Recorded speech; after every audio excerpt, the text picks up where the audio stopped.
country music artist, singer, songwriter, so successful since season 19 of The Voice. Friend of the show, Taryn Papa here. Good to see you. I'm so happy to be here. Okay, so your EP Awake, we've been talking all about that. It's so good. Thank you. And you have a children's book? I do. We're adding author to your name? I'm thinking about what else I can add now at this point. I love Let's that. put this into a movie. Chef might be next. Yeah, I could see. that's Well, a little too far, maybe. That's a big reach. Okay, Yeah. we'll stick to the books. We're still crock pot mealing. Okay, tell me a little bit about your book. So this book is very personal to me. It's called Fernella Blooms, and the setting is my childhood home.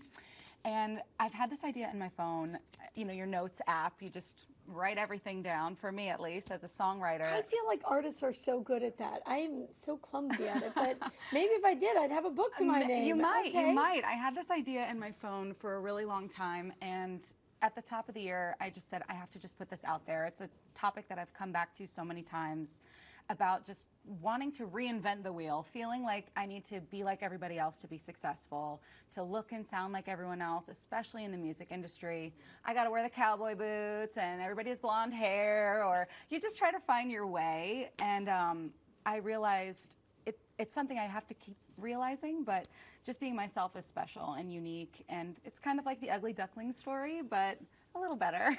Nobody's ugly in this book. Yeah, I was going to say, and nor are you. So tell me about this Fernella. What is it? Yes. What is the significance of the title? So she's me.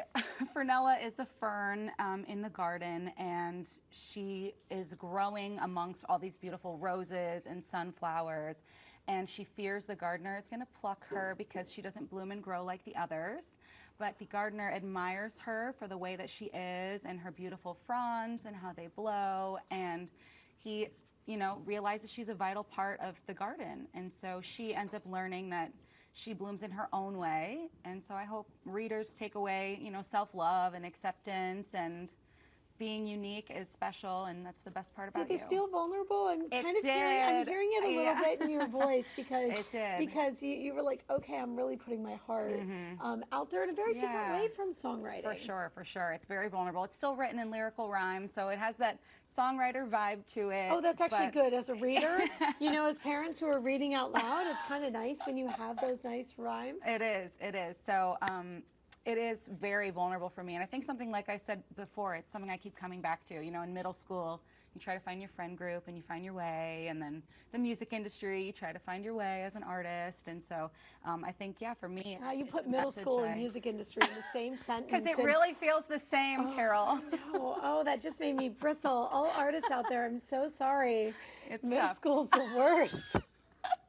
But we did it. We created something great. So, oh, you certainly did. Okay, we can get this book basically everywhere. Pretty much everywhere. Yes, Amazon, Barnes & Noble, Walmart, Target, all the places. Fernella Blooms. It's out right now. You can get a signed copy, though, which I love. Yeah. If we go to TarynPapa.com, you can get autographed copies.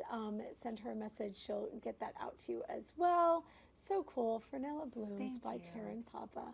So great to call you artist author as well. Thanks, Carol. Although you author your songs, so I guess it should have been there the whole time. I guess so. Good to see you. Thank you. You too.